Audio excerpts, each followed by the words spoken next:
बाबा जी, एक मेरा क्वेश्चन है कि हम इंसानों के लिए अपने ऑपोजिट जेंडर का प्यार, अटेंशन और केयर इतना इम्पोर्टेंट क्यों है? Even more important than the love and care of our parents and kids. Though it sounds very cheap and foolish, but it's a bitter fact that we all experience. कभी ना कभी अपनी जिंदगी में हम ये महसूस जरूर करते हैं. आपने उस दिन महापुरुषों के लिए बताया कि उन्होंने रिश्तों में सिर्फ देना सीखा है, लेना नहीं. बट एक बात अगर मैं बोलूं कि वो तो महापुरुष थे, हम जैसे निकम्मे और नकारा इंसान नहीं थे, जिन्होंने रब को सिर्फ बातों और शब्दों में ही पाया और जाना, और कभी एक्सपीरियंस हम जैसे लोगों को तो कुछ भी नहीं हुआ. उन्होंने अपनी रब की पहचान को ही तो एंकर बनाकर इस दुनिया के दुख झेले और सिर्फ देना सीखा, लेना नहीं, और अपने सब दुख भूल गए. तो हम कैसे इस चीज से उभरे? एक लाइफ पार्टनर की अहमियत तो उनके दिल में भी अलग और हटकर होती होगी बाकी रिश्तों से, और उसका दुख उन्हें भी सताता होगा. इस पे प्लीज थोड़ा सा बाबा जी हमें गाइड करें.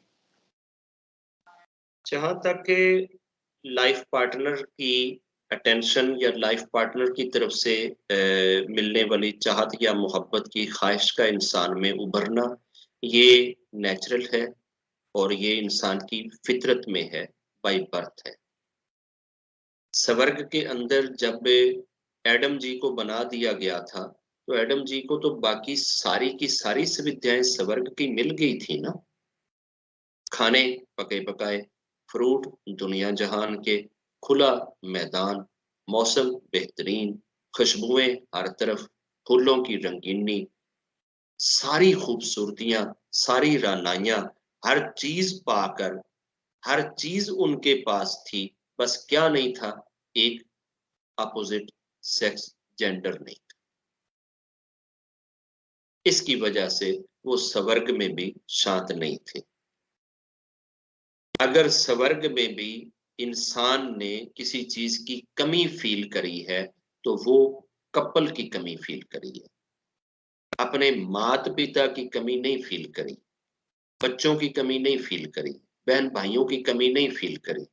किस चीज की कमी फील करी थी? यार, एक मेरा भी कोई साथी होता. अब बाकी जितने भी रिश्ते इंसान के होते हैं, ये रब खुद बना देता है. माता पिता रब ने खुद बना दिया अपनी मर्जी से. मामे चाचे ताए रब ने खुद बना दिया अपनी मर्जी से. बेटे धियां पुत्र तो रब ने आपे दे दिते आदि मर्जी नाल. सारे रिश्ते रब खुद बनाता है. वो आप कभी भी नहीं तोड़ सकते. जो आपका भाई है, क्यामत तक वो आपका भाई है. जो आपकी बहन है, क्यामत तक वो आपकी बहन है. जो माँ है वो माँ है, जो मामू है वो मामू है. ये सारे रिश्ते गॉड मेड होते हैं. एक रिश्ता ह्यूमन मेड होता है. जिनके साथ आप फेरे लेते हो, जिनके साथ आप वरमाला चेंज करते हो, जिनके साथ आप दंगा फसाद जो भी बाकी चीजें करते हो, और आप उसे अपना लाइफ पार्टनर बनाते हो. अब अगर आप ह्यूमन नेचर की तरफ जाएं, तो एडम को सारा कुछ मिला. कमी किस चीज की फील हुई? लाइफ पार्टनर की. अब लाइफ पार्टनर उसको जब मिल गई, तो लाइफ पार्टनर के बाद अगली चीज क्या हुई? जिस चीज की कमी फील कर रहे थे वो तो हो गई, ये तो खाता पूरा हो गया. अब क्या था? अब था एटर्निटी का सवाल, डिविनिटी का सवाल, मुस्तकिल होने का सवाल.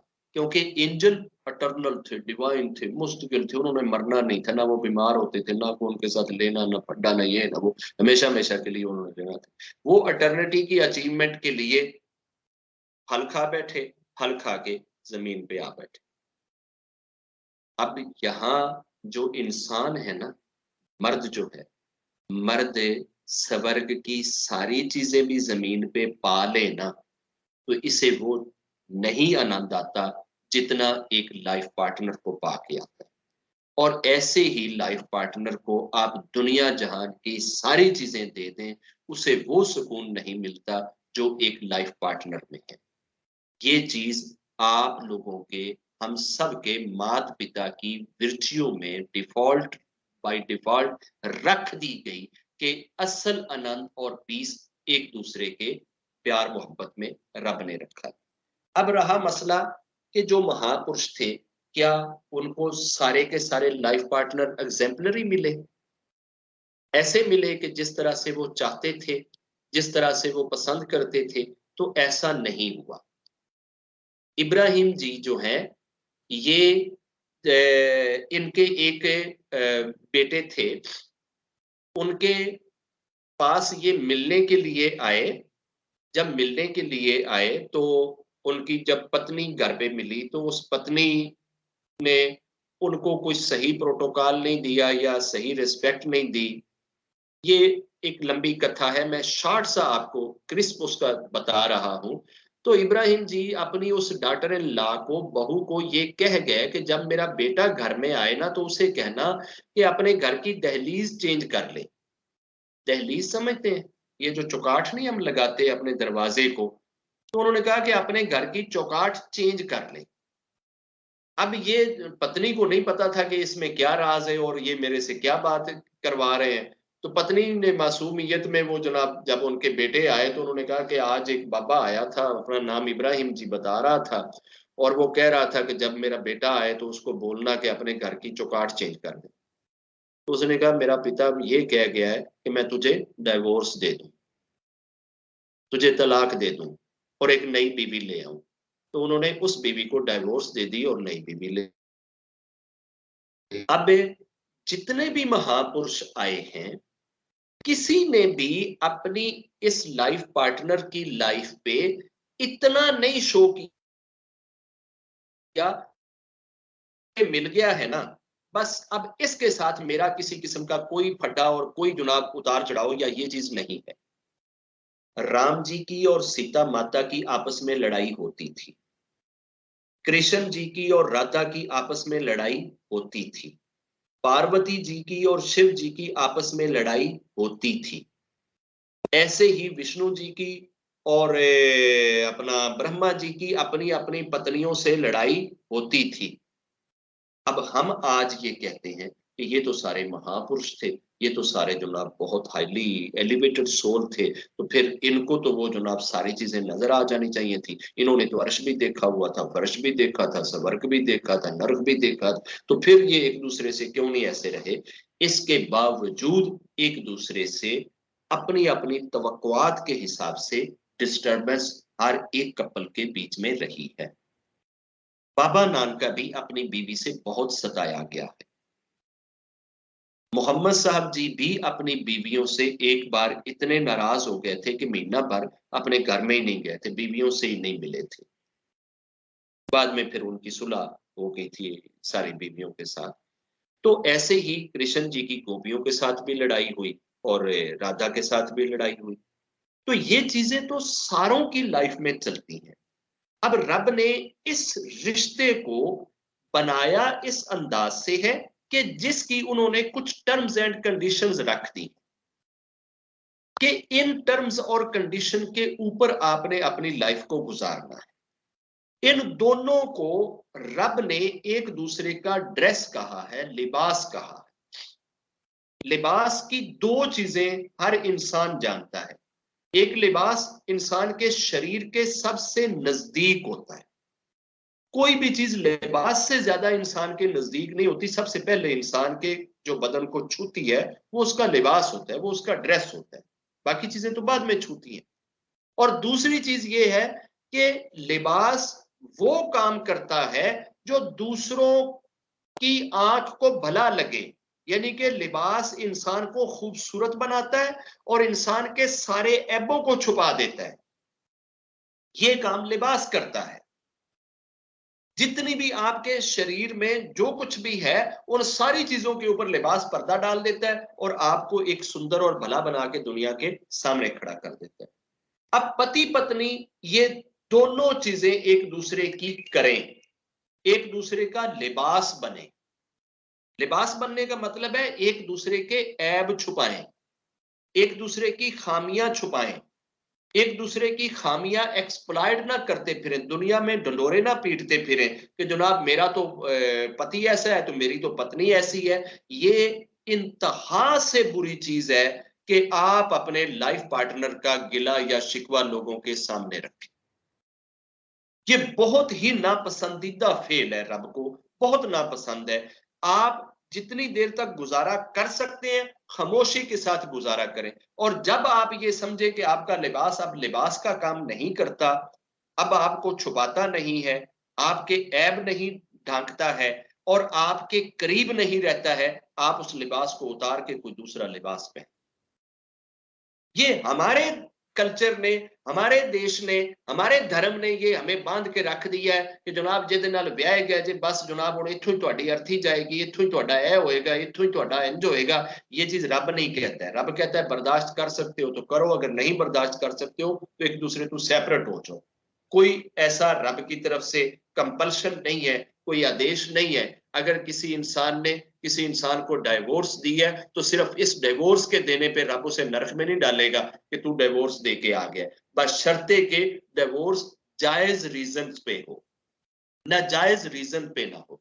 अब रही ये चीज कि अब लाइफ पार्टनर से इंसान जब भी कोई तवक्कुआत लगाता है, एक्सपेक्टेशंस लगाता है, तो वो एक्सपेक्टेशन हर शख्स ने अपने अपने मेरिट्स और डीमेरिट्स के अंदर बनाई होती है। किसी शख्स को किसी तरह की चीजें पति में अच्छी लगती हैं, किसी शख्स को किसी तरह की चीजें अपने पति में अच्छी लगती हैं, किसी को किसी तरह की डिजायर्स होती है कि जनाब हमारे अंदर ये चीज हो। ऐसे ही कोई शख्स अपनी पत्नी में कुछ खूबियां देखना चाहता है, दूसरा कुछ और खूबियां देखना चाहता है, तीसरा कुछ और खूबियां देखना चाहता है। ये इंसान कभी भी किसी एक जगह पे सेटिस्फाइड नहीं होता। इस इंसान के अंदर बाई विर्च्यू ये चीज है कि हर पत्नी को दूसरों के पति अच्छे लगते हैं और हर पति को दूसरों की पत्नी अच्छी लगती है। अपना जो लाइफ पार्टनर उनके करीब होता है, जो पास में होता है, जो हाथ में होता है, जो अवेलेबल होता है, ये हमेशा कम वैल्यू का होता है, ये अच्छा नहीं लगता है। तो इन चीजों को हमें देखना होगा कि हम कोई ऐसी एक्सपेक्टेशन ना लगाएं अपने लाइफ पार्टनर से, या ऐसी तवक्कुआत ना लगाएं जिस तवक्को के लिए रब ने मना किया हो, या जो हमें रब से दूर कर दे, या जो हमारी घरेलू लाइफ को तबाह कर दे। जायज तवक्को रखना अपने शौहर से, जायज चाहा जाने की तवक्को रखना, ये जायज है, ये आपका राइट है, ये आपका हक है। ऐसे ही एक पति अपनी पत्नी से जायज ख्वाहिशात की उम्मीदें जरूर लगाए, लेकिन इलीगल, अनलॉफुल, अनड्यू, अनरेस्पेक्टेबल इस टाइप की एक्सपेक्टेशंस लगाना, और अगर आप उस एक्सपेक्टेशन पे पूरे नहीं उतरते तो नाक मुंह चढ़ाना, ये रब को सख्त नापसंद है। हमारी जिंदगियों के अंदर चूंकि खुदा और खुदा के बताए हुए तरीके हैं नहीं, ना हमारी शादियां खुदा के बताए हुए तरीके पे हैं, और ना ही हमारी शादियां खुदा के बिलीव के ऊपर हैं। हम एक जस्ट दुनिया का एक कंट्रैक्ट निभाए जा रहे हैं, उस कंट्रैक्ट में बंधे हुए हैं, और उस कंट्रैक्ट के अंदर ही हमने अपनी जिंदगियां जो है वो ए से लेकर जी तक बिता देनी है। क्या रब ने जिस तरीके से, जिस बिलीव के साथ जीने का आदेश दिया है, क्या हम और हमारा पति उस बिलीव पे हैं, उस विश्वास पे हैं, उस धर्म पे हैं, उस सोच पे हैं? अगर एक बंदे को रब का पता ही नहीं है, रब के बताए हुए तरीकों का ही नहीं पता, उसे ये मालूम ही नहीं है कि काउंटर पार्ट के राइट्स क्या क्या हैं, काउंटर पार्ट के हक क्या क्या है, काउंटर पार्ट को मैंने क्या क्या चीजें प्रोवाइड करनी है, मैं किन किन चीजों का पाबंद हूं, तो how he could become a good life partner? उस बेचारे को तो इन चीजों का पता ही नहीं है। अब जिसको खुदा का नहीं पता, खुदा के बताए हुए आदेशों का नहीं पता, खुदा की तरफ से मिलने वाले अहकामात का नहीं पता, वो जस्ट क्या प्ले करेगा और क्या वो दिखाएगा? अब जब वो दिखाएगा तो अपने सोच के हिसाब से, अपनी अकल के हिसाब से उसको जो अच्छा लगेगा उस तरह से वो बिहेव कर देगा। वो बिहेव हमें पसंद आता है या नहीं पसंद आता, ये हमारी सोच के ऊपर मुनसर है। अब दूसरे बंदे को तो इस चीज का पता नहीं है।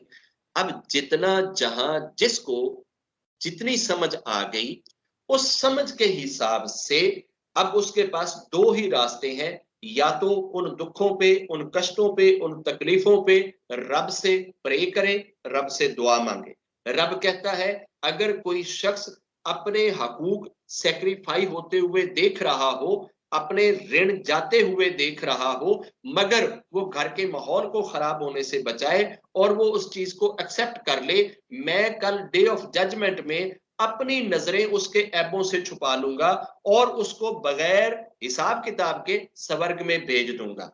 लेकिन रब ये चीज कंपेल नहीं कर रहा, धौंस नहीं बना रहा, कंपल्शन नहीं बना रहा।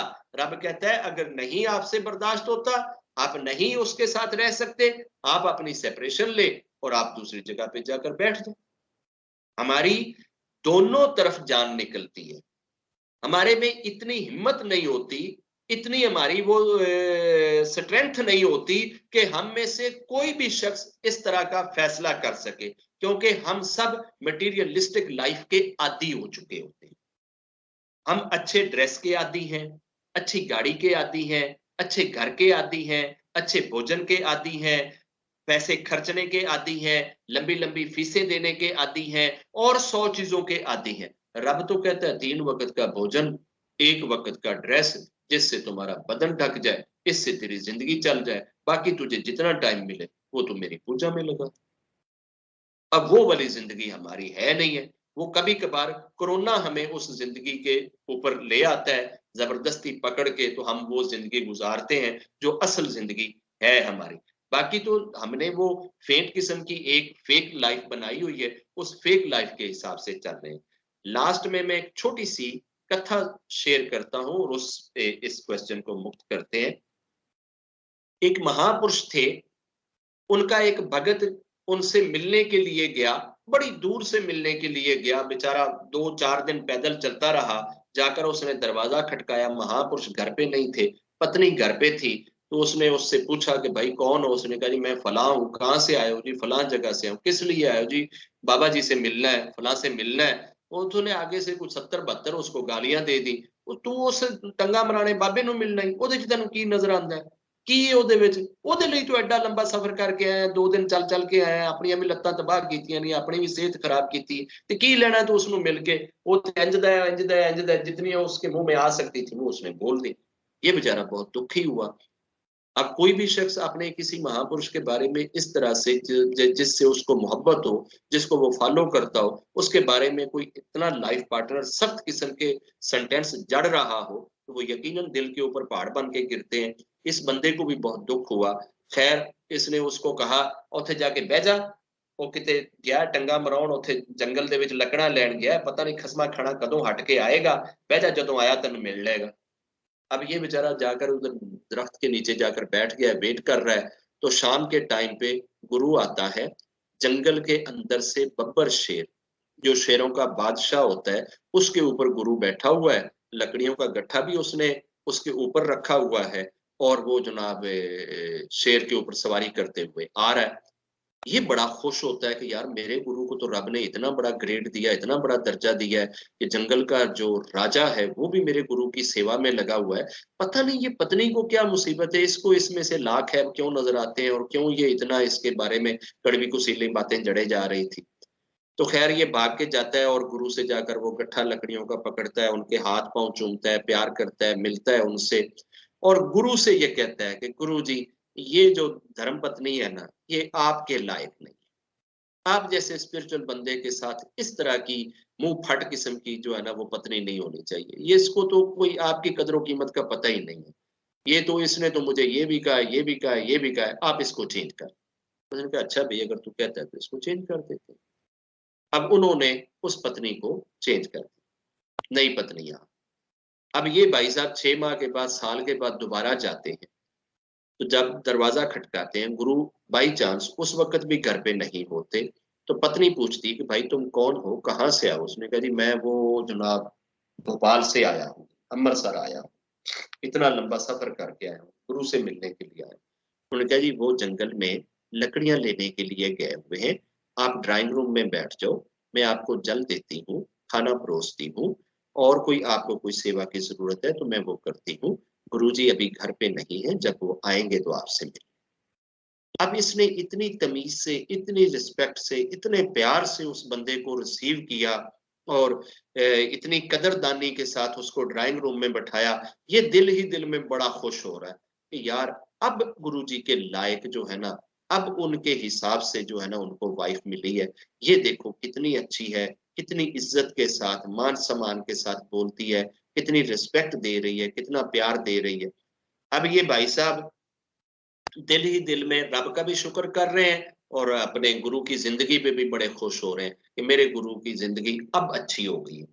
तो अचानक इसकी खिड़की से नजर पड़ती है ना, तो गुरुजी ने कंधे के ऊपर वो लकड़ियों का गट्ठा रखा हुआ है और जनाब थेपे खाते हुए, ठुड्डे खाते हुए, कभी ये लकड़ी गिर रही है, कभी वो गिर रही है, कभी इधर से पकड़ते हैं, कभी उधर से पकड़ते हैं। ना लकड़ा काबू आ रही ने, ना टुरया जा रहा है, ना जुती हल रही है, ना कोई गोडा गिट्टा साथ दे रहा है। तो बड़ी मुसीबत में पड़े हुए ना वो जनाब लकड़ियों के गट्ठे के साथ कुश्ती करते हुए आ रहे हैं। ये भाग कर जाता है और जाकर वो सारी लकड़ियां उनसे पकड़ लेता है, गट्ठा पकड़ लेता है, उसको गांठ देता है, गुरुजी को सपोर्ट देता है, उनकी जूती सीधी करता है, हाथ पांव उनके दबाता है और उनको लेकर आता है और कहता है गुरुजी की हो गया, वो ਤੁਹਾਡਾ शेर किधर गया? ਉਹ ਜਿਹੜੇ शेर थे ਤੁਸੀਂ मैं ਜਦੋਂ ਪਿੱਛੇ ਆਇਆ ਸੀ ਤੁਸੀਂ ਗੱਠਾ ਰੱਖ ਕੇ ਲਿਆਏ ਸੋ वो शेर ਤੁਹਾਡਾ किधर चले गया? उसने कहा यार वो शेर जिसकी वजह से मिला था ना, जब मैंने उसको निकाला था तो उसके साथ ही वो शेर भी चला गया। यानी गुरु ये बता रहा था कि जैसे पत्नियां दहेज में गाड़ियां लेकर आती हैं ना, ऐसे वो पत्नी दहेज में शेर लेकर आई थी, क्योंकि वो मुझे हर वक्त कोसती थी, हर वक्त बुरा भला कहती थी, हर वक्त सताती थी, हर वक्त डिसरिस्पेक्ट करती थी, हर वक्त मुझे कड़वी कुसीली सुनाती थी। उसकी वजह से रब ने इतने बड़े बड़े शेरों को मेरी सेवा में लगा रखा था कि इसको घर से तकलीफ है, पत्नी से तकलीफ है, तो चलो एटलीस्ट इसकी ये कंपनसेशन इधर से कर दो। अब जब से वो गई है, मुझे घर से बड़ी सुख वाली, शांति वाली, आराम वाली, प्यार देने वाली, कदर देने वाली पत्नी मिली है, तो वो शेर चले गए।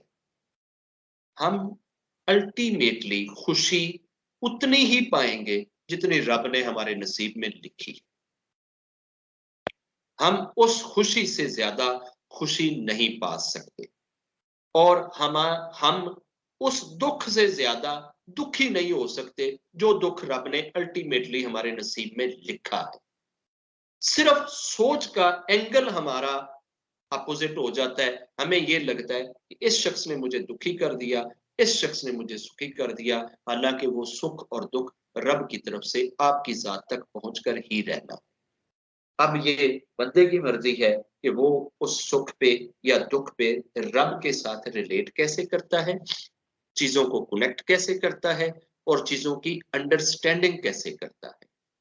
अब हमारे यहाँ तो खैर ये चीजें रही नहीं। पुराने वक्तों में, पुराने जमाने का एक कपल था, तो एक भाई साहब को रात में कहीं कोई 1:30-2 बजे जो है प्यास लगी, उसने पानी मांगा और पत्नी जो है वो गई घड़े से, उसने जरा गिलास लिया और लेकर जब आई तो उतनी देर में पति जो है वो फिर स्लीपिंग मोड पे चले गए। तो ये पत्नी ये सोच के सरहाने खड़ी हो गई कि ना जाने ये कब दोबारा जागे और कब दोबारा पानी मांगे। तो ऐसा ना हो कि मैं अगर सो गई, मैं नींद में चली गई, तो ये अगर इसने फिर दोबारा पानी मांगा तो मैं इसको टाइमली पानी दे नहीं पाऊंगी। तो जगाना भी उसने मुनासिब नहीं समझा। तो बकिया जितनी रात थी वो सारी रात उसके सरहाने वो गिलास पानी का पकड़ के खड़ी रही। सुबह भाई साहब की जब वो अमृत वेले आंख खुली तो उसने देखा कि पत्नी हाथ में गिलास लिए सराहने खड़ी। तो उसने कहा आप इधर क्या कर रही, आप क्यों खड़ी हो? उसने कहा आपने रात को 2:30-3 बजे पानी मांगा था, जब मैं लाई थी तो उतनी देर में आप सो गए थे, तो इसलिए मैं सराहने खड़ी हो गई कि दोबारा अगर आप पानी मांगेंगे तो मैं तुरंत आपको पानी पकड़ा दूं। तो वो पति इतना खुश हुआ इस बात से, उसने कहा मांग, आज तू क्या मांगती है, आज तूने मुझे खुश कर दिया, मैं आपसे हैप्पी हो गया, प्रसन्न हो गया, आप जो कहोगी आज वो मैं तुझे गिफ्ट में दूंगा, इनाम में दूंगा। तो उस पत्नी ने बतेरा कहा कि मुझे कुछ नहीं चाहिए, लेकिन उसने जब जिद करी तो पत्नी ने पता है क्या कहा कि अगर मुझे देना है तो फिर डाइवोर्स दे दो, अगर देना है तो मुझे डाइवोर्स दे दो। तो जब डिवोर्स का नाम सुना तो पति का बक्का रह गया कि यार इतनी अच्छी पत्नी है, इतनी प्यार करने वाली पत्नी है, इतनी रिस्पेक्ट देने वाली पत्नी है कि मैं रात को अगर पानी मांगू तो ये बेचारी जो है पानी गिलास में लेके तो सरहाने सारी रात खड़ी रहती है। क्या अंदर से ये मेरे से इतनी तंग है? क्या अंदर से ये मेरे से इतनी दुखी है? क्या इतनी अनसेटिस्फाइड है कि मुझसे सेपरेशन चाहती है, मुझसे डिवोर्स चाहती है? तो खैर उसने कहा कि जी मैं ये मशवरा अपने गुरु से करके फिर आपको बताऊंगा। उसने कहा बड़ी खुशी से कीजिए। उसने नाश्ता उसको उसी तरीके से कराया, बहुत अच्छे से, बहुत सुंदर से, बहुत प्यारा नाश्ता कराया। रिस्पेक्ट में कोई कमी नहीं आ रही, सेवा में कोई कमी नहीं आ रही। और पति के होश उड़े जा रहे हैं कि यार ये नाश्ता भी वैसे करा रही है, पराठा भी वैसे दे रही है, जल भी वैसे दे रही है, दही का कटोरा भी वैसे दे रही है, रिस्पेक्ट भी वैसे दे रही है, लेकिन ये डिवोर्स क्यों चाहती है? वजह क्या है? अब खैर जब ये घर से निकलने लगा, जाने लगा, तो पत्नी ने कहा कि मैं भी आपके साथ चलूं, ताकि आप मेरे सामने गुरुजी से बात करें और मेरे सामने ये समस्या जो है ना वो डिस्कस हो और मैं देखूं कि गुरुजी क्या रिप्लाई करते हैं। उसने कहा ठीक है, आ जाओ, शौक से आ जाओ, इकट्ठे चले चलते हैं। जब ये चल रहे थे तो रास्ते में हिली एरिया था, पहाड़ी एरिया था। एक जगह पे पति का पांव फिसला और वो लुढ़कता हुआ, रगड़े खाता हुआ नीचे चला। ये भाग कर जाती है, जाकर पति को उठाती है, उसका हाथ मुंह साफ करती है, झाड़ती है, अपने दुपट्टे को फाड़ के उसकी पट्टियां करती है, ब्लड पूंजती है, सारी चीजें उसकी करने के बाद उसका हाथ पकड़ती है और कहती है अब वापस चलो, अब मुझे डिवोर्स नहीं चाहिए, अब नहीं चाहिए मुझे। तो वो हैरान हो गया कि अब क्या हो गया है? एक सेकंड में तुम ये इतना बड़ा फैसला कैसे कर सकती हो और एक सेकंड में तुम ये चीज कैसे कह सकती हो कि अब मुझे चाहिए और अब नहीं चाहिए? उसने कहा नहीं बस अब नहीं चाहिए ना, अब घर चलो।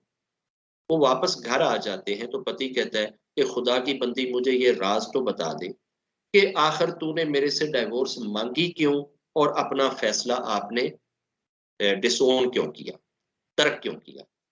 उसने कहा जी मैंने महापुरुष को कहते हुए ये सुना था कि जिस शख्स को 6 माह तक कोई दुख ना आए, कोई कष्ट ना आए, कोई तकलीफ ना आए, समझ ले कि उसका रब उसे बुला चुका है,